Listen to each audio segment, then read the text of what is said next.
حجت الاسلام مسلمین جناب عارف عائدی صاحب گئے اور اس نے کھل کے اعلان کیا کہ اس وقت پاکستان میں اتحاد کے لیے جو کوششیں، جو بنائیں علامہ ساجد نقوی صاحب نے رکھی ہیں وہ قابل تحسین ہیں۔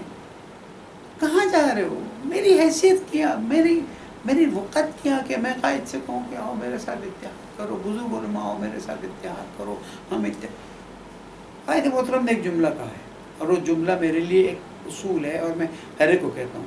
آغا صاحب نے فرمایا، میں سمیع صاحب جو بھی خدمت کرنا چاہتا ہے نا، خدمت کرے، اپنا کام کرو، اور یہ میں قائد کا پیغام دے رہا ہوں، ان کی دل کی بات کر رہا ہوں۔ جو خدمت کرنا چاہتا ہے وہ خدمت کرے، صرف ایک کام نہ کرے، وہ نہیں کر رہا تو ہم کر رہے ہیں، وہ نہیں کر رہا ہے تو ہم کر رہے ہیں، وہ نہیں کر رہا ہے، یہ نہ کریں۔ آپ اپنی خدمات انجام دیں، آپ اپنی زحمت، قوم کو ضرورت ہے، الگ الگ پلیٹ فارمز پہ، الگ الگ لیولز پر تعاون کی ضرورت ہے، مسائل کے حل کرنے کی ضرورت ہے، کوئی مشکل نہیں ہے۔ اتنی تنظیمیں کام کر رہی ہیں، کوئی مشکل نہیں ہے، لیکن کیونکہ وہ نہیں کر رہے، کیونکہ وہ اصلا میں الفاظ نہیں استعمال کرنا چاہتا کہ میرے قائد کے لیے میں اس طرح کی کوئی نہ الفاظ پسند نہیں کرتا، یہ نہ کیا جائے۔ آپ آگے بڑھیں، اور دو چیزوں کو جب تک آپ حل نہیں کریں گے آپ کو کسی طرح سے قبول نہیں کر سکتے۔